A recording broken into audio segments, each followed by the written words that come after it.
Assalamualaikum warahmatullahi wabarakatuh. Perkenalkan, nama saya Adinda Rizky Aulia. Pada kesempatan kali ini, saya akan mempresentasikan paper saya yang berjudul Warring Province of the Mind and the Collapse of Victor Frankenstein in Mary Shelley's Frankenstein. Paper ini menggunakan pendekatan psikologis dari Sigmund Freud, khususnya konsep id, ego, dan superego untuk membedah konflik psikologis tokoh utama dalam novel Frankenstein karya Mary Shelley.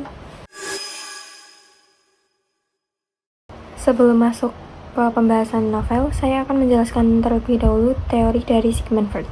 Dalam karyanya The Ego and the Id tahun 1923 dan New Introductory Lectures pada tahun 1933. Freud membagi struktur kepribadian manusia menjadi 3 bagian, yaitu yang ia sebut sebagai province of the mind atau provinsi-provinsi pikiran.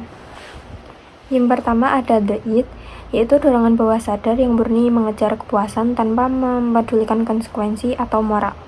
Yang kedua ada superego, yaitu suara moral yang terinternalisasi semacam hati nurani yang menghasilkan rasa bersalah ketika kita melanggar norma.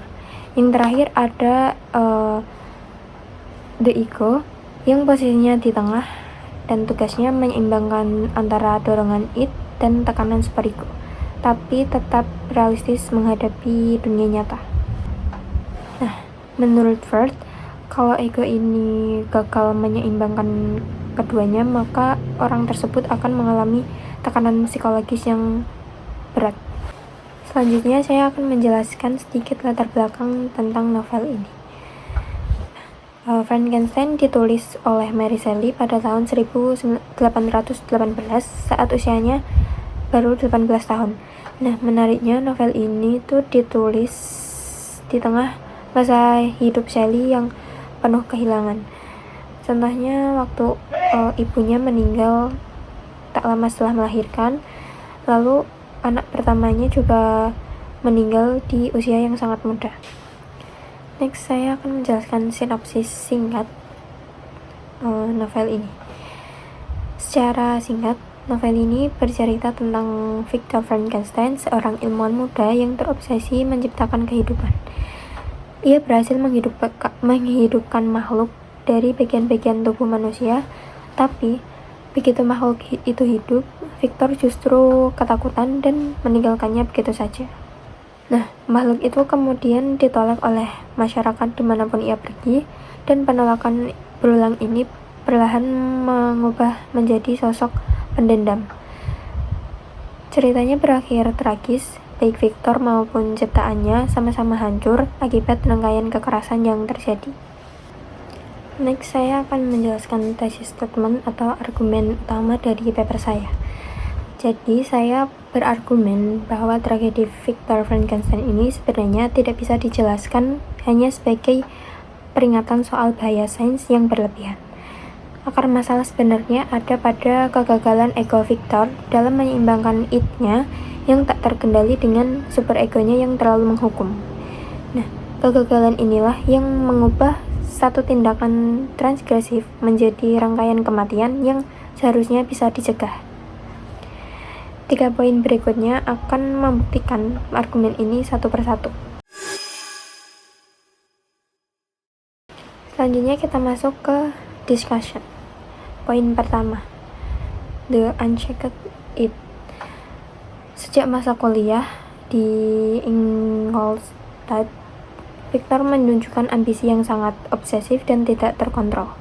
Ia bekerja siang malam tanpa istirahat, mengisolasi diri dari keluarga, dan sama sekali tidak memikirkan konsekuensi dari apa yang ia lakukan. Victor sendiri mengakui hal ini saat bercerita ke Kapten Walton.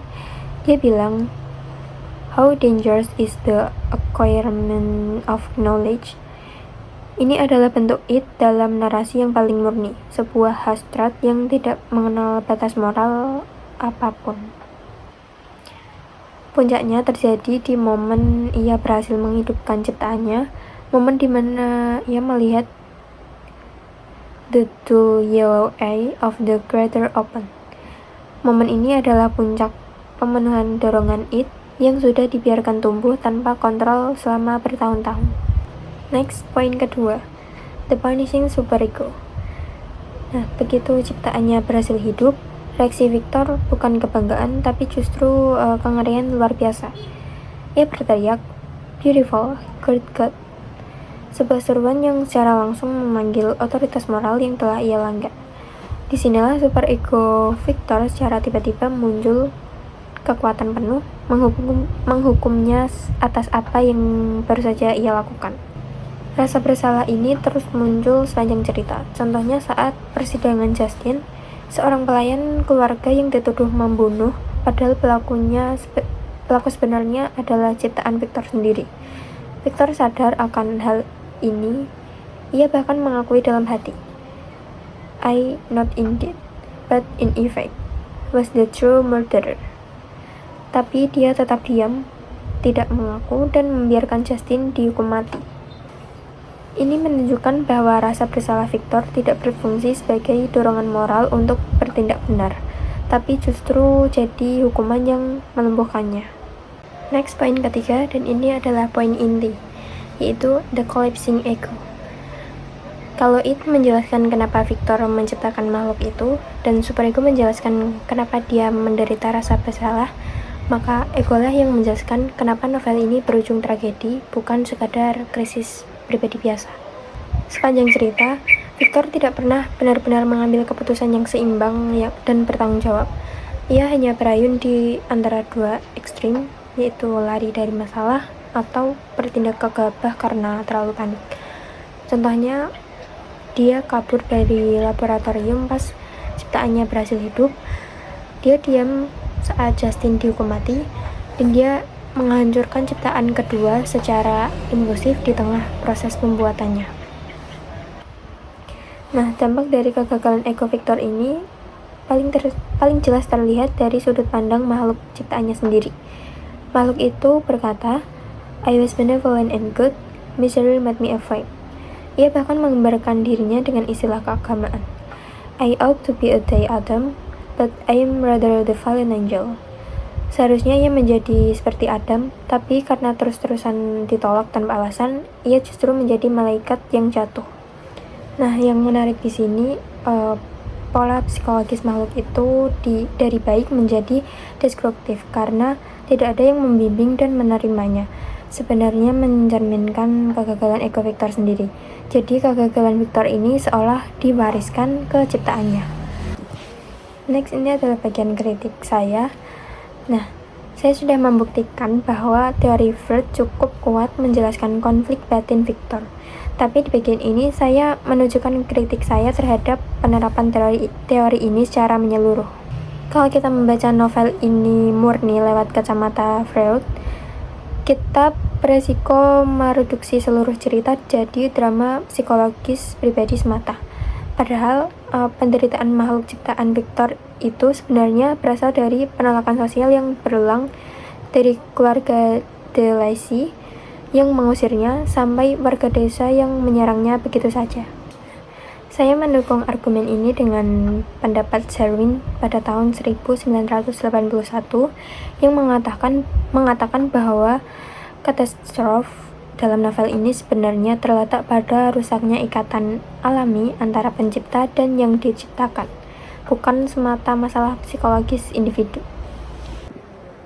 Next, kritik kedua, teori Freud ini dirancang untuk menjelaskan psikologis manusia biasa yang tumbuh dari struktur keluarga normal. Ada ayah, ibu, masa kanak-kanak, dan proses pembentukan superego yang konvensional. Nah, sementara itu, makhluk ciptaan Victor tidak punya ibu, tidak punya masa kecil, dan tidak melalui proses keluarga sama sekali. Jadi, menerapkan kategori It, ego, superego ke makhluk ini sebenarnya agak dipaksakan. Saya juga mengutip Vider tahun 1986 yang membaca tindakan Victor menciptakan kehidupan sendiri tanpa keterlibatan perempuan sama sekali sebagai representasi kacamata pribadi Mary Shelley terkait riwayat keluarganya sendiri.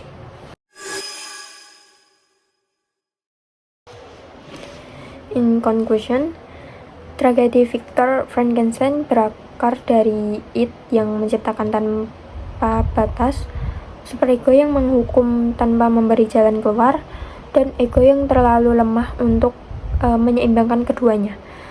Namun saya juga menegaskan bahwa pembacaan Freudian ini saja tidak cukup.